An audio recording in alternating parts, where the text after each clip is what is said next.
So I'm working on getting my son off to school this morning. And I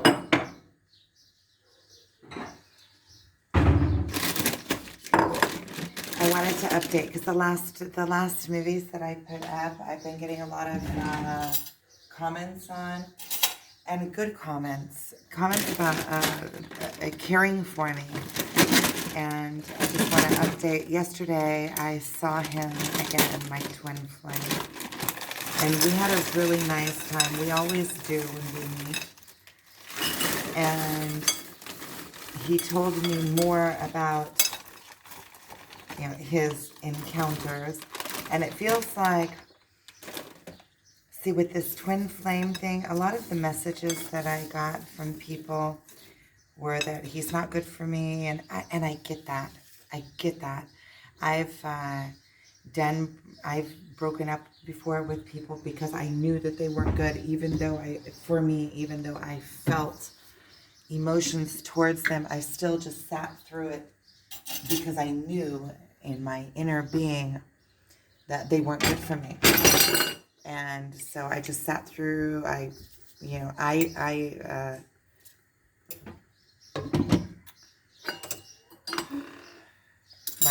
initiated the breakup and sat through the pain myself before until it just dissipated. And I tried to do that with this relationship multiple times. And what I'm realizing is that this is not a typical relationship. This is a connection. It's some kind of connection that we have that is like this unbreakable bond. I'm connected to him. And what I'm realizing in that is that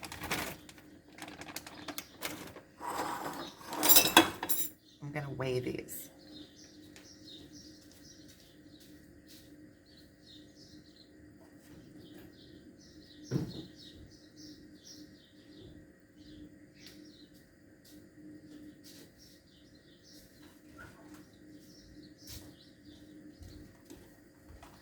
Scale.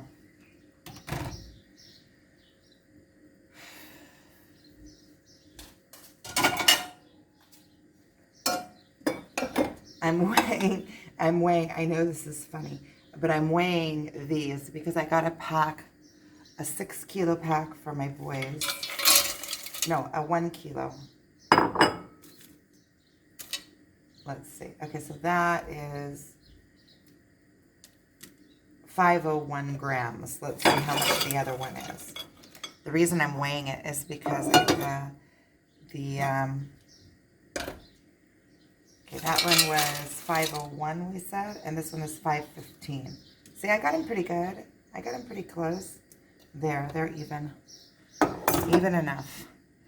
Because my boys are very, like things very even. I only do that on some things.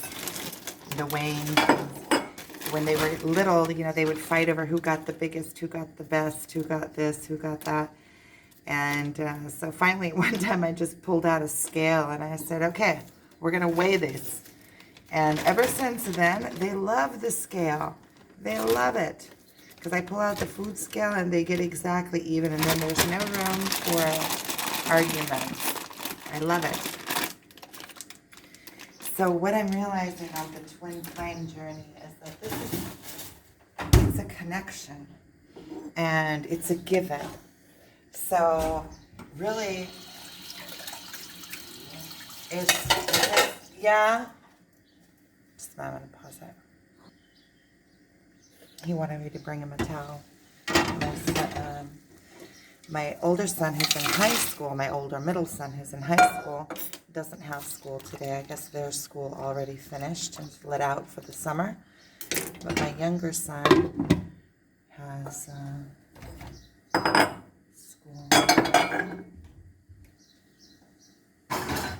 So I realized that this is just a given. This connection is a given. So pretty much whatever he dishes, you know, like I went over yesterday and he was telling me more about his meetings, and he knows what it does to me. He does it on purpose, even with a smile, because he knows that it's something that I am going to have to deal with. You know, it's like, I feel like, you know how like a dog will catch something in its mouth and shake it, shake it, shake it, shake it. That's what I feel like. I'm being shooken until it doesn't hurt anymore. You know, when he first told me, it would be like, oh, heart-wrenching. And now he tells me, it's just like, okay, dude, whatever. You're happy with yourself, then go and do that. And I feel like with that, it's kind of like this, it's like letting go and giving into this, he's going to be there. So whatever he dishes, it's like I'm hostage to it. Because that connection is always there, it's there. You know, I've already given up on the fighting the connection, and you know, if it's gonna fade, it'll fade on its own. If it gets too painful, I'll know it and I'll push out. But so far, I mean, I've already gone through so much pain in it. And the pain, I can see that every time the pain just numbs and numbs and numbs, and it becomes easier and easier and easier to handle. And that the gifts that I get from the relationship, the more I let go, the bigger the gifts I get from the relationship, because the relationship is more let go. So I get, I like am gaining this freedom and being able to get the gifts without the pain. Like, okay, so the pain is already dissipating and it's kind of becoming numbing. And about this shamanic ceremony. So yesterday I was already all let go. Okay, I don't need to go. I'm going to let it go. I'm going to stay here and work. This morning I got up and I see, like in that group of the shamanic ceremony, that they're still, you know, they're planning on it, and it's going to be right over here. And I really, really, really want to go. And so I started opening up, you know, opening up and taking a look at how much income I have this month and if I'll be able to do it and pull it off, because I really, really, really want to go. And I'm thinking, I can already feel it inside of me, like it's starting to become like, okay, I'm doing that. So I'm just going to have to make this happen, because I really, really, really want to go. I want to go. I want to go. So I'm going to make this happen. And see, there's me getting excited about something when just like a couple days ago, I was so far down. And not only that, now that I want to go, and I'm like, okay, I'm going to have to make this happen. That means that it also is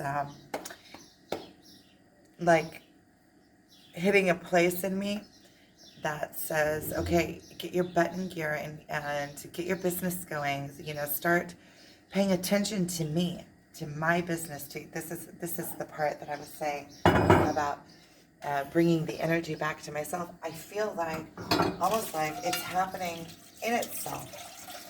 When now that I'm kind of getting over and I'm getting really tired of the hurt feelings on the twin flame journey, and also the knowing, like there's also an ease in knowing that we're connected, that we're always going to be connected. So first of all, I'm kind of hostage to whatever he dishes out, which in one way is like, okay, whatever he dishes out is going to touch me. And it's like a big responsibility, I feel like, also for him, because he didn't ask for this, just like I didn't ask for this, for sure. Well, I mean, on some level, your soul is ready for it and your soul asks for it. But on another level, it's like, where did this come from? You know, who said that I have to endure all this? But I guess you do. I guess you do when you come to a place in your spiritual awakening that you are ready for that meeting with your other magnetized self. Your other magnet. I don't know, your magnet. It's like trying to pull apart is painful, and then boom. And then trying to pull apart is painful, and then boom.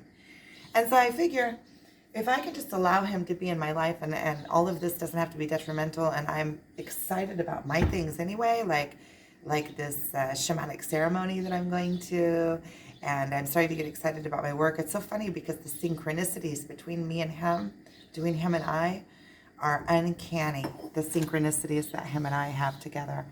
It's just really uncanny. Like yesterday when I was working, I was doing this technical work that I procrastinate a lot around.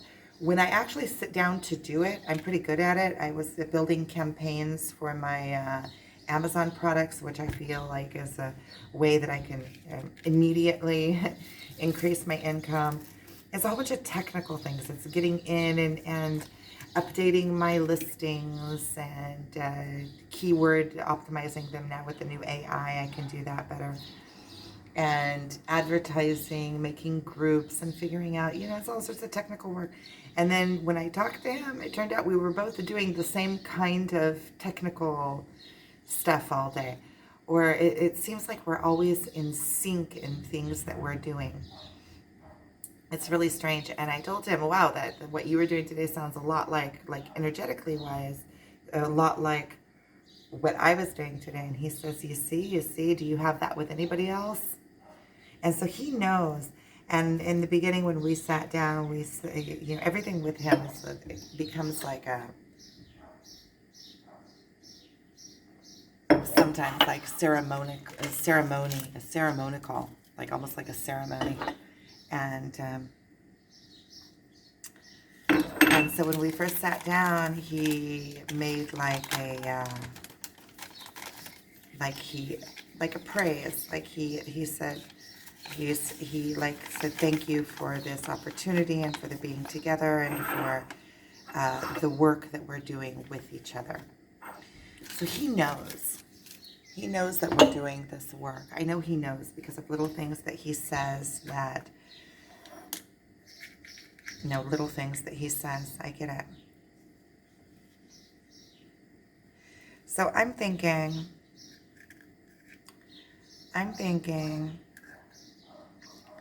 that I'm going to go on the shamanic ceremony. I saw the people in the group. The people that are coming are cool people.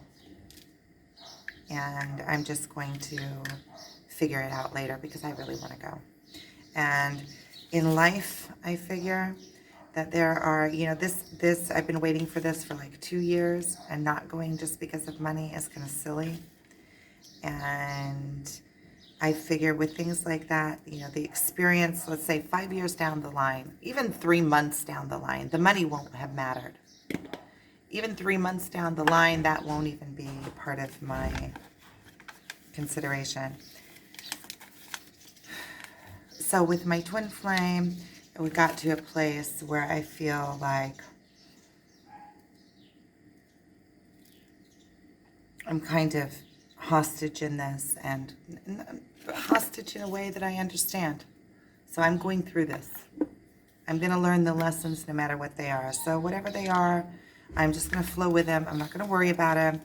I see what's also in this that is something that is, that is also, is that I know that this is a given now. That the twin flame journey is a given. That means that we're always going to be in each other's lives. So it's not like I'm going to lose him. Even if he disappears, I'm not going to lose him. Because I see how we keep magnetizing back one to another. And I see the lessons that we keep learning. And that he also realizes this. And that just like I can't separate, he can't separate. And he's kind of held hostage here too. So... and I know that the lessons that I get from him are lessons, many of them are lessons that just his essence, his being, I get the lessons. So I understand that I don't even have to do anything for his healing when he is with me, that he gets from this relationship, he gets what he needs to be getting. However I am, I can just be. So I can go and I can finagle and I can do whatever I want, and I can go to the shamanic ceremony. I don't have to hold on to anything. All I have to do is be, he's going to be there, I'm going to be there. I'm starting to realize this. And the more I realize this, the more it's not detrimental. Okay, so I got a little bit hurt the other day, and the day before, and the day before. But slowly I see how much that's making me strong. And every time that I go through a loop like that, every single time, when I come out the other end, I come out this much stronger. See, like I am now. I've overcome it. Okay. Dude can dish. But you know what? Okay, let's pause this. Let me just finish it. I'm going to finish it. And so he can dish out. But he also dishes out the good. So it's not like I'm only getting, I cry about the difficult things that I go through, but there's so many little things that he says, that he does, that that I see, that it is all like divinely guided and planned ahead of time. The lessons that I'm receiving are already written. They're already, this is the pain of this was something that I had to overcome. Otherwise, to become whole in myself, to be able to endure. The more I can endure, the richer my life experience becomes and is. The more you can endure, the more you can experience, the more you can also experience with others, the more you can go through with others. So I feel like this is, journey is making me stronger, and you can see that in this video even compared to the videos that I did in the last few days. So I need to get my son off for school. It's early. So I'm doing much better. Thank you for all of your comments and caring, and some of the comments are really endearing and sharing, and thank you for sharing with me. It's it means that it's not taken for granted. It's appreciated. Also the caring, it makes me feel cared for and not so alone. And I'm going to keep sharing it as it comes and as I see it. But the way that I see this is even when I'm really mad and upset and crying and hurt, and I cry, and I still afterwards, I always see the lesson in it, and I always see how much stronger it made me. Like, if you ask me, would I have rather gone through all the pain that I went through this week, like a couple days ago, all of that pain, because of everything that I was, yes, I would always choose to go through it again, because once you're after it, the pain is dissipated. But the strength, the inner strength that I feel now, oh yeah, I can handle that now. And now he can talk to me about that. And it just like, maybe doesn't go right over my head, but I can endure it, and I can feel how it's becoming less and less detrimental for me. And then in that way, I can also become excited about my own life and going out and experiencing it with somebody else. If I find an attraction somewhere, I'm free to experience and explore whatever comes up. So I feel like also with him, I can't hold him in place with my jealousies or my wants or my needs. That's not true love. Okay, I'm getting off. Okay, so thanks for watching.